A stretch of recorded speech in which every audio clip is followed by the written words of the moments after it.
Nah, ini saya kasih tahu nih, ada beberapa strategi harga yang bisa teman-teman, para sobat tajir di rumah nih atau dimanapun Anda dengarkan nih bisa pakai. Yang pertama yang paling primitif, paling sederhana, ya, cost plus pricing. Cost plus pricing artinya kita hitung aja biayanya berapa, ya, satu adonan berapa dibagi jumlah barang kita mau jual, udah nanti ditambahin marginnya, tambahin 10%, 20%, itu namanya cost plus pricing. Biaya produksi ditambah sedikit atau ditambah, ya. Itu yang paling sederhana. Makanya, tapi itu jangan sampai lewat juga ya. Jangan sampai kita menetapkan harga di bawah biaya ya. Nanti bisa tekor ya. Tapi ada juga ya nanti yang seperti itu. Cuman saya tidak terlalu menyarankan ya. Asal jangan kelamaan menjual harga di bawah biaya pembuatan. Yang kedua adalah kita namanya competitive pricing. Competitive pricing artinya setelah kita menetapkan harga di atas biaya pembuatan, di atas biaya HPP atau biaya produksi, maka kita cek kompetitor. Pesaing kita harganya berapa sih produk kita? Nah, itu salah satu manfaat kompetitor ya. Harganya berapa? Tetangga kita kanan kiri yang menjual produk sejenis ya. Jangan terlalu tinggi, jangan juga terlalu rendah, gitu kan? Kira-kira atau jangan berbeda terlalu jauh dengan kompetitor ya. Itu bisa kita lihat competitive price. Ada lagi strategi harga yang ketiga namanya penetration pricing. Penetration pricing ini dia akan jual lebih murah dulu. Dia jual murah, nanti setelah dapat pembelinya banyak yang suka baru dia naikin. Ya. Waktu itu ada aplikasi pengantaran barang, pembelian makanan ya dari yang kita sudah sama-sama tahu lah ya, jasa pengantaran gitu. Nah, awalnya menjualnya murah gitu kan. Ketika orang udah banyak pakai baru pelan-pelan dia naik harganya. Ya. Atau kebalikan penetration adalah skimming. Dia produk jualnya mahal dulu, kemudian dia baru turun ya belakangan. Selanjutnya adalah strategi harga sederhana adalah yang kelima diskon ya, diskon potongan ya. Biar kita laku kita bisa diskon ya. Ngasih diskon kita tahu ya, diskon 10%, 20% itu bisa memancing ya. Bahkan ada namanya kira-kira diskon itu berapa sih yang bisa menggerakkan gitu. Kalau kita diskon 2% ya mungkin nggak ada dampaknya, tapi kalau diskonnya 20%, wah ini cakep nih gitu kan. Nah, strategi harga selanjutnya adalah loss leader. Apa tuh loss leader? Atau ada yang bilang juga traffic generator. Traffic generator atau loss leader artinya 1-2 produk di toko kita itu lebih murah dibandingkan yang lain. Ya, bahkan dulu tuh ada tuh hypermarket ya, itu menjual, kalau ada yang berani menjual lebih murah dari kami ganti selisihnya gitu, sekian kali lipat. Nah itu dia 1-2 barang, tapi nggak semua lebih murah. Ya. Atau mungkin juga seperti tukang soto misalnya, restoran soto, sotonya murah, tapi kecil mangkoknya. Ya, jadi generator membuat orang datang, yang penting 1-2 barang murah, tapi nanti orang kan nggak mungkin makan itu doang, nanti dia akan jajan yang lain. Nah, yang penting datang dulu. Nah, itu bisa strategi harga loss leader. Ya. Kemudian strategi harga selanjutnya adalah psychological price atau out pricing. Nah, ini sering nih ya, sering kita lihat di TV-TV ini, infomersial ya.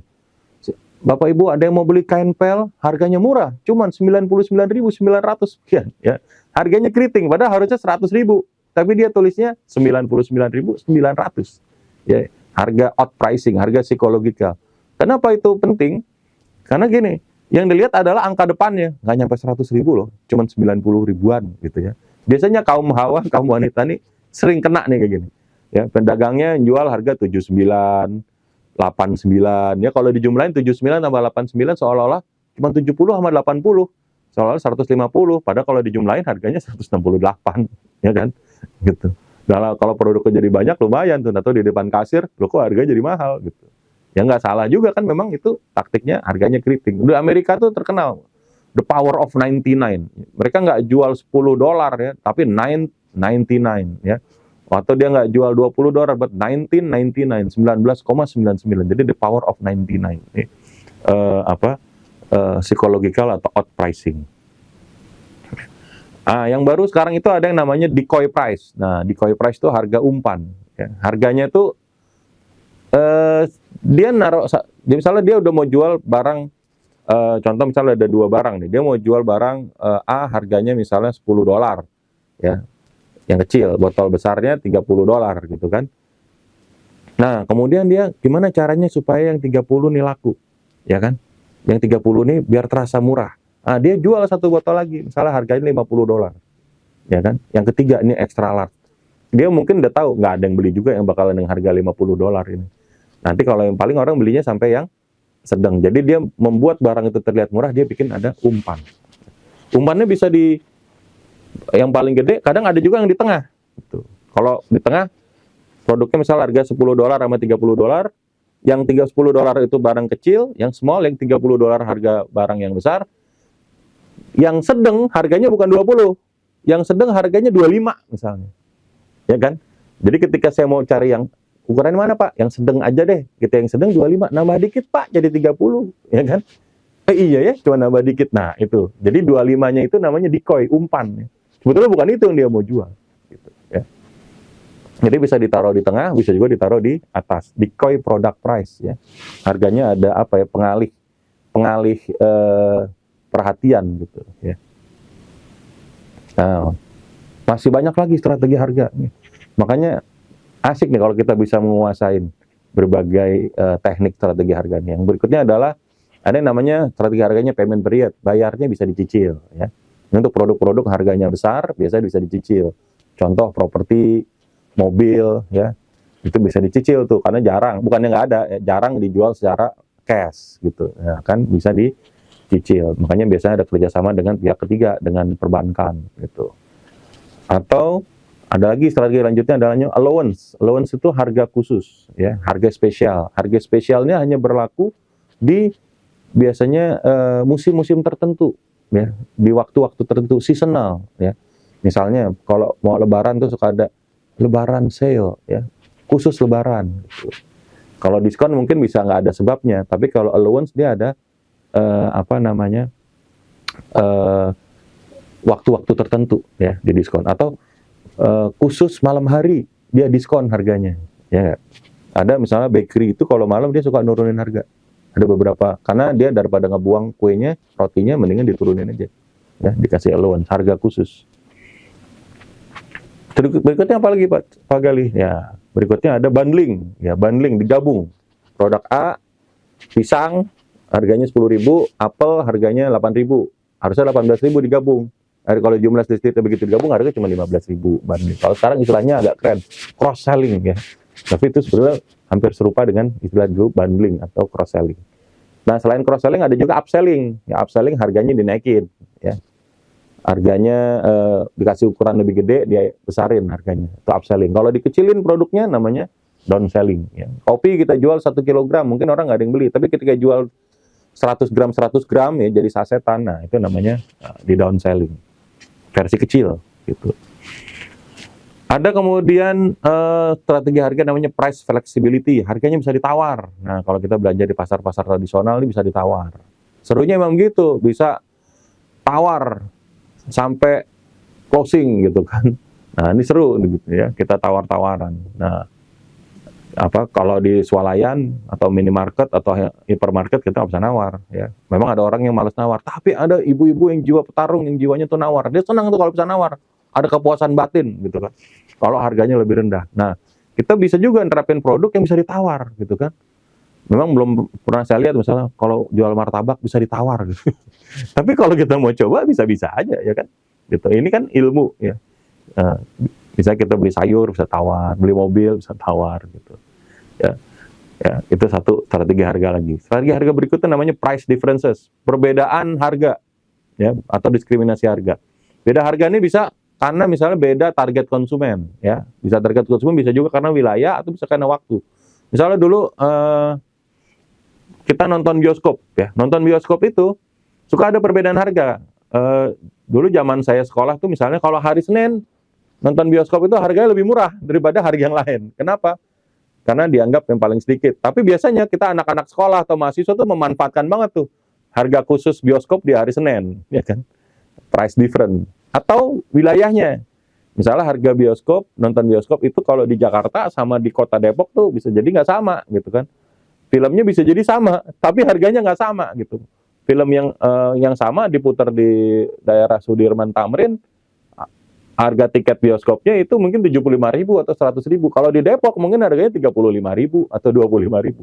Apakah film jadi separuh? Ya enggak, sama. Cuman kan segmen orang Depok, ya, Saya karena orang Depok ya, tahu lebih murah gitu kan. Jadi dibedain untuk wilayah-wilayah tertentu gitu. Nah, itu kita jual barang, kalau di sini harganya berapa, tempat lain harganya berapa, tempat lain lagi harganya berapa. Sama misalnya kalau ada jual di area tertentu, di rest area atau di bandara, bisa jadi lebih mahal ya kan, karena memang orang udah bawa duit di situ gitu kan, mereka lagi butuh makanan ya dimahalin aja gitu kan. Kemudian apalagi nih, volume diskon ya, diskon volume. Biasanya strategi harga, kalau Bapak belinya banyak ya, porsi besar, harganya bisa diskon lebih murah. Nah, itu enak ya kan. Kita bisa beli sekali banyak. Nah, misalnya pedagang-pedagang komoditas ya, kalau kita belinya sekali banyak tuh ini harganya bisa lebih murah gitu, atau wholesale pricing ya. Nah, yang paling saya suka biasanya cash and early payment discount. Jadi artinya apa? Diskon kalau dia bayar lebih cepat. Misalnya saya ada project nih, harganya 1 miliar. 1 miliar ini biasanya dipotong-potong per menit 30%, 40%, 30% kan gitu di projectnya. Jadi saya baru dapat 300 juta, 400 juta, 300. Omset 1 miliar. Tapi daripada 3 kali bayar, saya lebih seneng gini. Nggak apa-apa Pak, saya diskon aja 10% jadi 900 juta. Tapi bayarnya sekarang gitu. Yang penting langsung lunas gitu. Itu lebih enak ya, karena kita pegang uang gitu, daripada ngotot tetap ngejar 1 miliar tapi nyicil dan nagihnya setengah mati. Itu yang susah ya. Nah, inilah makanya jangan salah kita menetapkan harga ya. Produk yang baik itu bisa nggak laku karena harganya nggak tepat ya. Tadi ya, ingat ya, bukan harga murah yang dicari, tapi harga yang tepat untuk konsumen yang tepat. Itulah strategi harga yang kita perlukan. Maka kita harus lihat produk kita ini seperti apa ya kan. Apakah kalau misalnya gini, wah kalau gitu saya naikin harganya Pak Galih gitu kan, belum tentu. Misalnya gini, produk kita menjadi bahan baku untuk produk lain, tentu agak susah dinaikin harganya ya kan.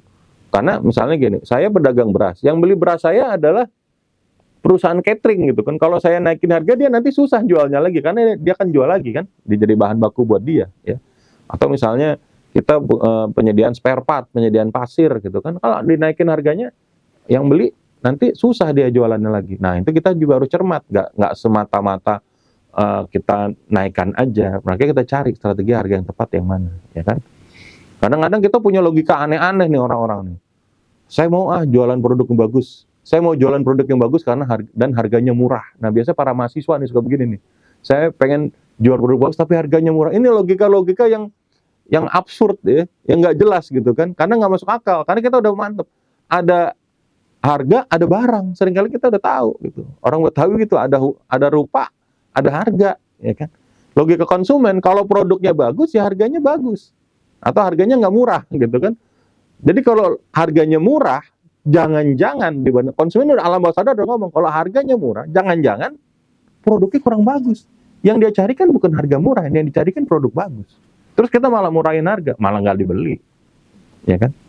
Coba aja mobil-mobil misalnya dari Eropa, atau harganya murah, cuma 500 juta, apakah pasti laku? Belum tentu. Orang malah ragu. Jangan-jangan nih mobil bodong atau hasil curian atau apa gitu kan? Karena nggak masuk akal, harga terlalu murah, ya. Gitu. Ya, apalagi kalau orang-orang nyari prestis, yang the have gitu atau crazy rich. Ketika harganya murah dia nggak mau, dia tersinggung. Masa saya crazy rich beli harga murah? Saya pengen beda gitu kan. Saya pengen kalau perlu yang paling mahal. Nah, ketemu orang kayak gitu jangan dimurahin. Nah, kita kasih harga yang tepat buat dia gitu. Ya. Menjual produk murah belum tentu perusahaan murahan, ya. Enggak juga. Dia mungkin ngejar volume. Dan kalau kita mau menjual barang harga murah, maka kita harus punya syarat, kita unggul biaya produksi. Biaya produksi kita harus rendah sekali. Kalau kita nggak bisa menguasai biaya produksi, jangan kita pakai strategi harga murah. Ya. Nah, kemudian juga jangan perang harga. Kalau kita bingung, seringkali kita jual produk kita harga 100.000. Kompetitor jual 90, kita jual lagi 80. Kompetitor turun lagi 70, kita 60 dan seterusnya. Padahal biaya produksi 70. Ya kan? Sampai lama-lama karena kompetitor kita biaya produksi itu 70, kompetitor kita biaya produksi 50. Dia jual 60.000, dia masih untung. Kalau kita jual 60.000, kita tekor. Ya kan? Nah, ini yang terjadi apa? Pricing death spiral. Spiral kematian, ya kan? Perang-perangan harga. Ya. Ini adalah ngisi formulir untuk kebangkrutan nih kalau udah kayak gitu. Makanya karena kita nggak tahu, akhirnya yang kita pikir bikin laku adalah harga murah, padahal nggak juga. Gitu. Ya, strategi harga mana yang tepat Pak untuk produk saya?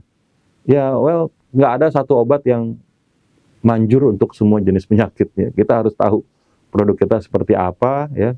Jadi silakan bisa dicoba nih strategi harga yang tepat untuk produk kita seperti apa. Kita coba aja, coba kita pakai out pricing, cocok nggak? Bisa nggak kita pakai termin, cocok nggak? Kita bisa nggak pakai penetration price, cocok nggak? Dan seterusnya. Atau kita bisa nggak pakai decoy price. Saya juga begitu di produk kita, kadang-kadang kita coba-coba. Saya pernah bikin decoy price, laku. Ya. Niatnya cuman ini apa, mengumpan, ternyata umpannya kemakan juga, gitu kan? Ya lumayan lah, alhamdulillah. Gitu kan. Ya seperti itu contohnya. Oke ya, jadi demikian dari saya. Nah, inilah pembahasan tentang strategi harga ya, agar kita bisa menaikkan omset kita ya. Lebih mudah menaikkan omset dengan cara naikin harga dibandingkan menaikkan penjualan ya. Baik, semoga para sobat tajir di rumah bisa memperoleh inspirasi ya dari video saya kali ini ya. Seperti biasa, jangan lupa klik like, share, and subscribe ya. Dan tolong agar semakin banyak jumlah sobat tajir yang ada di Indonesia ya. Dan semoga Lavender Channel bisa semakin berkembang dan bermanfaat bagi bangsa dan negara. Terakhir dari saya, salam 200 miliar untuk para sobat tajir sekalian. Assalamualaikum warahmatullahi wabarakatuh.